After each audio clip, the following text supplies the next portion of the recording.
Going up in the Latino neighborhood. Big Ma, please come on up.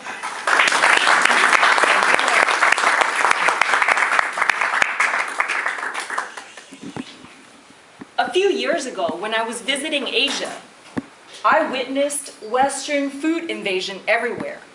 There was McDonald's, Burger King, Jack in the Box, and Starbucks. The one question I had one night while food hunting was, where do I get my Mexican fix? Where do I go for my juicy Mexican torta sandwich and a cup of icy horchata? Now you may be sitting there wondering, what does this Asian girl know anything about real Mexican food and culture besides Yo Quiero Taco Bell? Well, I'm here to tell you that I grew up in East Los Angeles, El Sereno to be exact, where most of the residents are Latinos. Besides the drive-by shootings, gang turf wars, and rampant graffiti that seemed to put El Sereno in the spotlight, it was really just a sleepy, blue-collar neighborhood, proud of its Latino roots. My friends would tell me about the heated catfights on the Spanish telenovela channels. Those are soap operas that don't go on for generations.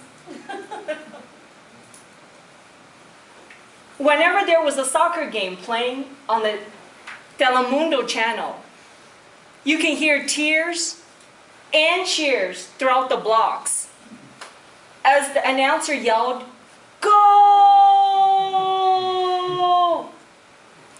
Music also played a big role in the community. Members of the mariachi band, with their matching suits and big hats, were treated as celebrities on campus. Even my chemistry teacher participated. He led the school's folklorico dance group.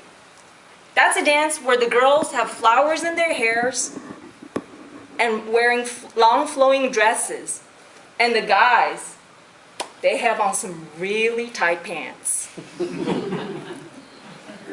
Images of Our Lady of Guadalupe were everywhere and engraved in my mind. She was on church walls, murals, candles, and even on tattoos. Growing up as one of the few Asians in the neighborhood, I had to deal with some racism. For example, every time that my friends and I went to the local burger joint or taqueria, I would automatically get stuck calculating everyone's bill. As an Asian, you were expected to join the school's tennis team or the academic decathlon. And I did, in both. One year, I decided to bring diversity to the track team. I dragged an Asian buddy along with me. We were the slowest ones on the team. As others went on to finish their practice runs, we were still struggling with our warm-ups. It was then that I decided, that's not because Asians can't run, but every great athlete, look at Michael Jordan, can excel in every sport. Food was also a very sensitive topic growing up. While other kids sat around the lunch tables, trading their Oreos for Capri Suns, Doritos for their Sun Chips, it was a little hard for me to barter.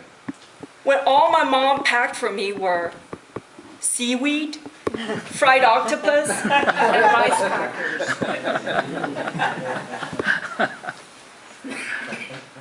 My Latino neighbors could always find a reason to gather La Familia for a celebration. They partied for communion, for graduation, birthdays, weddings. Besides the delicious home-cooked food, ranchera music that indistinguishably tells you it's fiesta time, no party is complete without the piñata. That's a colorful paper mache, usually in the shape of a cartoon character, stuffed with candies that kids love to beat on. For one of the first parties I was invited to, I stood in line waiting to be blindfolded and ready to do some serious damage to the piñata in the shape of a unicorn. As I stood in line, I was excited but a bit confused, while the crowd went ballistic cheering, "Orale, go for the head!" You see, in my culture, if you break anything during a celebration, you can get banished. So I should really take opportunity of this occasion. It's been over 10 years since I moved out of El Sereno. My parents have also moved to another neighborhood. But thanks to social media, I have reconnected with many of my middle and high school buddies. You know what I loved most about growing up in a Latino neighborhood? Besides the home-cooked chili rellenos, practicing salsa dancing in the schoolyard, or speaking Spanish to a friend's 80-year-old abuela, it's the fact that we proved the haters, doubters, and naysayers wrong. We, kids of immigrants from the barrio, all turned out all right. It wasn't all unicorns and rainbows, but through the ups and downs, we formed friendships and memories that transcended all racial barriers. Mr. Toastmaster.